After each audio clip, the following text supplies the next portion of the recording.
Good morning, everyone. Don't worry, be happy. I can't think of a better, Justin doesn't even know this, who's playing our music for us.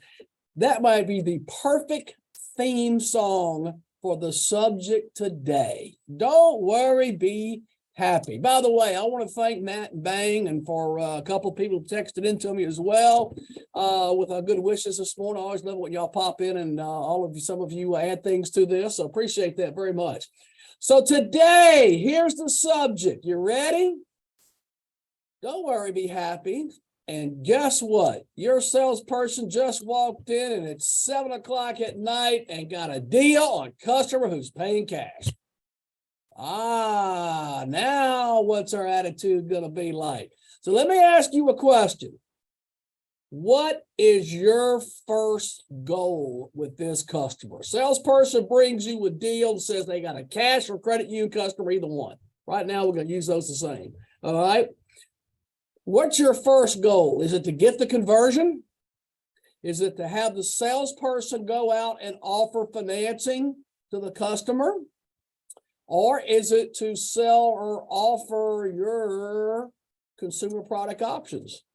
What is your first goal when you go first meet and talk to a cash or credit union customer?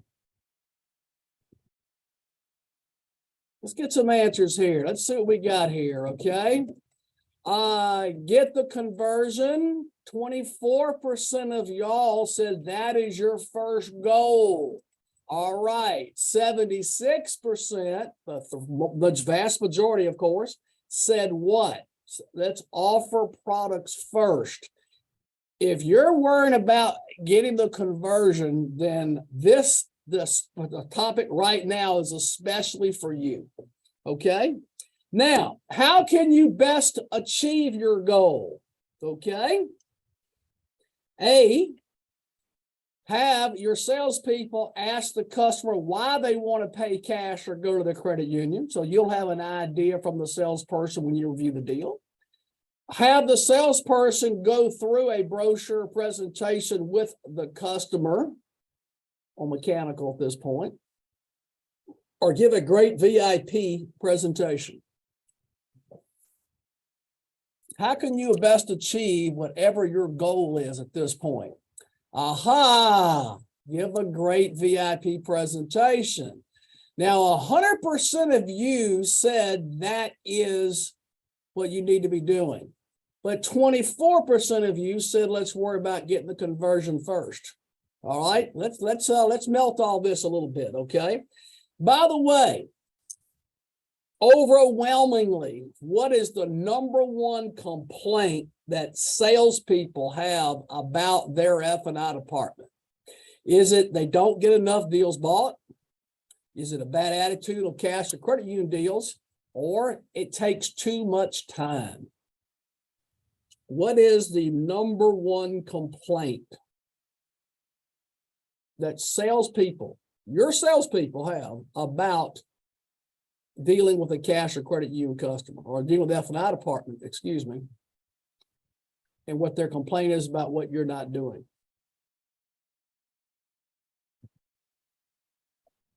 All right, what we got? Okay, believe it or not, by far, and 76% of you might be light on this, okay? It is by far a bad attitude on cash and credit union deals. Y'all, we do this a lot. I spend a lot of time when I go to dealerships, do work with the Salesforce workshops. Well, we'll come in, I'll spend an hour and a half or so with half your salespeople and managers, and another hour and a half later on with the other half. By far, every time I do this, what's your number one complaint about your F&I department? Bad attitude with cash and credit union deals. All right, we got to fix this. Okay, you have to fix this. So what are we going to do to, quote, fix the situation at this point? Okay, the first thing I'm going to tell you is if you are still having salespeople trying to get credit apps on every cash and credit union deal, you are not doing a good job selling products to those people. You've got to stop this. Why? Every time I go to a dealership, and I say, hey, are y'all trying to get credit apps on cash and credit union customers? They say, well, yeah. Well, my question is why? What are you trying to accomplish by having to get a credit app on someone that wants to pay cash for a vehicle? Let me ask all of you on this call. I'm going to ask you a theoretical question here, because you can't talk to me really. Okay, a theoretical question. All right. All of you that were selling cars and trucks, you were probably asked at some point in your career, or told, or trained even on point in your career, you get a credit app on everybody, right? Okay. When you had someone paying cash for a vehicle, truly a cash customer, all right, did you like it when your manager told you to go out and get a credit app on that person? Did you like doing that? Number one. Number two is, and most importantly, do you think did the customer like it? Especially in today's world. We're so concerned with privacy issues, et cetera, especially in today's world. Do you think customers like you, or you're a salesperson with months of experience, not years probably, asking someone asking them about their private information when it's not necessary? It's not needed. There's absolutely no reason why you have to have a credit app right now from a salesperson selling a car, truck, who plans on going cash or credit union. Because if you do this, you're creating a wall of resistance, so that when the customer finally gets to you, they're like this. This is them. Their hands are up. They don't have nothing. They don't want to talk to you, really, right? So why don't we fix it? How do you fix it? Make it easy. Train your salespeople how you need this handled, not how they need to have it handled, how you need to have it handled. And how you need to have it handled is don't create walls of resistance or make customers ask questions, invite questions that don't need to be asked at this point in time. Okay, so how do we do this? And by the way, if you need help getting this done, that's what we are here for. This is what your territory manager is here for as well. If you want he or she to come in and do this, if you're doing, quote, the old way, then you're losing a lot of money today on your cash and credit union deals. They buy products. Let's face it, the cash customers got the money, right? Okay, so how should we be handling this? By the way, you want to be a hero in a sales meeting? Is you go into a sales meeting, you say, hey, guess what, guys, from now on, someone's going cash or going to their credit union. All I want you to do is find out if they're going to the credit union, which one it is. Do never, ever, ever ask a customer what rate they're getting at the credit union. The reason is, if they know, they're going to lie. And once they lie, they got to defend it. And now rate becomes the only issue in the world they want to talk about by the time they get to the F&I office. And you're not going to have a chance to do a good VIP presentation. They're going to be in charge of the conversation, because they're not going to want to know anything except what? The interest rate that's been, quote, promised to be beaten by you from your salesperson to that customer. So how do we handle it? Stay out of it. The way I tell salespeople is, look, you won. You sold the car. You sold the truck or boat or motorcycle this call. We forget we have other people in this call as well sometimes, okay? So you sold the four-wheeler, right? Now what's the one thing to ask? Mr. and Mrs. Customer, how do you plan on paying the balance on this? And the customer in this example says, well, I'm going to my credit union. The only thing you want the salespeople to find out is one thing. Which credit union is it? Right? Not a problem, Mr. and Mrs. Customer. Which credit union is that you use? ABC Credit Union, whatever it is. Great, no problem. Let me go check with, don't you dare say finance manager. Okay, let me go check with Curtis. We'll check with Justine, check with Lee. Use your name, okay? All right. That's the person who's going to check all of our numbers and make sure everything here is correct. And that's the person that's going to give you everything you need to take to your credit union. This is how you want your salespeople to handle this situation. Because now when the customer comes into you to finalize the paperwork, okay, and your salesperson gives a good introduction, it enables you to do what? Go right into your qualifying. From there, into a transition, and from transition into a VIP presentation. And you're going to do it without a customer doing this because you put no roadblocks up there. All right. Now, same thing with the cash customer, truly paying cash. Mr. and Mrs. Customer, how do you plan on paying the difference on this? We just agreed to a difference of $38,600 trade difference, right? How do you plan on paying for that? Oh, I'm going ahead and pay cash. All right. Not a problem in the world. Okay. Let me go check with, again, Lee. Bang. Nat, make sure he's available to talk to you. That's the person who's going to check all the numbers, and that's the person who's authorized to take your check for the final amount of your vehicle. They, at this point in both of those situations, the salesperson should then bring the deal directly to you, of course, without the customer. If you do this, it gives you a chance to go into your regular VIP presentation, just like it was a finance deal. No difference in the world in going through mechanical, UVP, prepaid, Safe Shield, etc. Because that's all part of what? Your mechanical presentation. Remember, we don't treat them as separate products in our presentation at this point.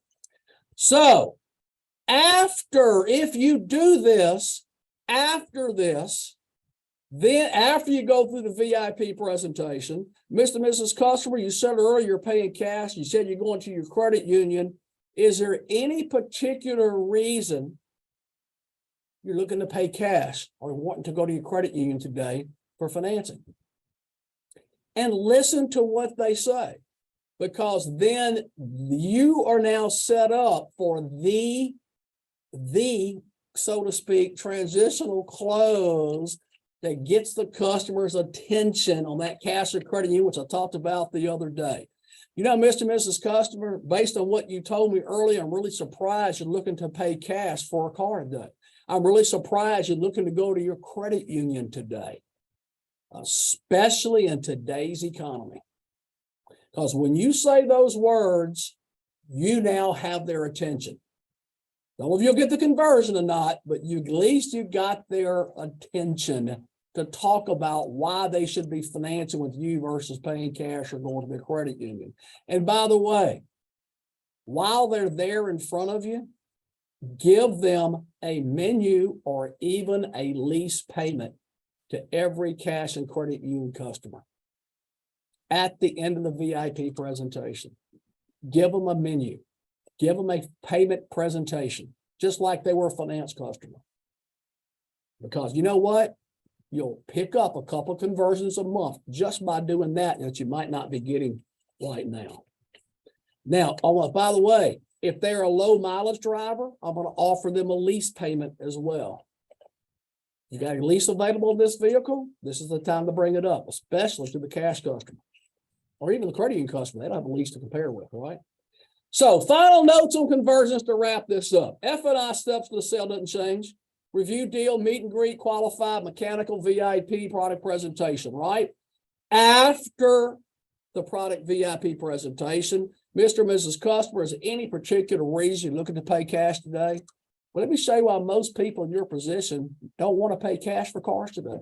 Why most people in your position never want to borrow money from the same place they keep their money. And when you sit there and say, especially in today's economy, you at least got a chance. All right? And isn't that all we ask for? Okay. So you tell me there's a chance, right? So if it's a cash conversion, go straight to your longest term on your whatever menu sheet you're using. If it's bank or credit union, go to all your payment options, just like a finance deal. Right now, there's all kind of special rates on TV right now for 60 months, some 72 even, but especially shorter terms, which was never talked about if they did go to the credit union and talk to them. And lastly, remember, don't forget where you came from. Nothing is more discouraging for a salesperson who has spent maybe not just hours today, but maybe days before this, okay, working a deal and sells a car, a truck to a customer, and the customer go visit their F&I manager. I'm using that word loosely right now, and they got a bad attitude towards cash and credit union deals. Don't ever be that person. You've got to live your one thing with attitude. If you work this customer and only make $100 on this deal, that guess what? That's $100 more you had in F&I income for the month than before they came in. And that's the only attitude that you can have. So get your ego out the way, go to a sales meeting and follow the sword. If you've been doing it the old way, hey, we're going to change something from now on. Guess what? All right. I don't want you trying to get a customer statement on cash and credit union customers. As a matter of fact, I want you to bring me all the cash and credit union customers you can bring me. You talk about hearing a refreshing thing from an F&I person who hasn't been doing that. All right. So get your ego out the way, follow the sword, as I said, get your territory manager to come in and maybe help you do this meeting, help you get this meeting set up for you. All right. Now, last thing I'm gonna leave you with is go look at your Stone Eagle reports. You're getting ready to do a lot of year-end comparisons, setting goals, standards, etc. for 2023. That's all part of the year-end servicing and training we all talk about every year. So I don't know what your quote New Year's resolution is with F&I. We'll talk about that a little bit later, probably, not today. All right. But I want you to look at two numbers on your F&I report, on your sales report. One is products per retail. That quite simply is how many vehicles did you sell for the month, for example, and how many products did you actually sell? Okay. The other is cash per retail. That's on a Stone Eagle sales report. Cash per retail. I'm not wild about how it's listed, but what that is taking your non-finance customers, cash, bank, credit union, and lumping them together and sitting there and say, okay, how much FI income did we make on just those customers? And that'll give us a number they call cash per retail. I'm going to tell you right now, if your products per retail are under 2, you're not doing a good job. If you're doing 1.5 to 1.8 products per retail, that's not a good job at all. All right. That number needs to be well over 2. If I had a goal right there, if I'm doing 1.8 or 1.9, I don't want to go to 2. I want to go to 2.5. If I'm doing 2, 4, 5, I want to go to 3 products per deal. That's the goal setting. The goal setting isn't, I'm going to increase my per retail of $800 a car. All right. That's not setting goals. All right. What the thing is, how are you going to get there? What are you going to do to get to there if you're not doing that now? All right. So the thing to concentrate on isn't the end result. Okay. It's not the per retail. It's what takes it to get there. And really look at that cash per retail. Because I'm telling you right now, if you're under 2 products a deal, well, then you're not doing a very good job going through a VIP presentation. And maybe the difference is you're doing it great on finance customers, but you're not doing on cash and credit union customers. So if you're doing less than 2 products per deal, whatever you're doing right now isn't working very well. Let's fix it. The other one is that cash per retail number. If I had to sit there, the average right now is in the mid 300s. That's average. That's not a good job. Okay. Now, the good news is 5 years ago, that average was half of that. It was in the mid to upper hundreds. We're doing overall, we as a group are doing better selling stuff to cash and credit union customers because more and more you are doing what? Doing a VIP presentation without worrying about the conversion first. So you should be 500. If I'm doing 300 right now, cash per retail, here's my goal by the end of the year. I want to make that up to $500 cash per retail. Right now, we have someone in a Toyota store doing over $1,200 cash per retail. All right, it can be done. It's there. It's there to do. Okay. By the way, your luxury car, any luxury car by people in this call, there's no way you should be under $1,000 cash per retail on luxury cars. Quite simply, if you're below that, you're not doing a good job. All right. So hopefully there's some things that can help you set some new goals for the year coming up and really look at those 2 numbers again. Give your territory manager, y'all dive in. Remember, cash people got money. Okay. Let's get some of it. Hopefully there's some things that can help you. Join us tomorrow for Fun Day Friday and y'all have a great day today. Thank you.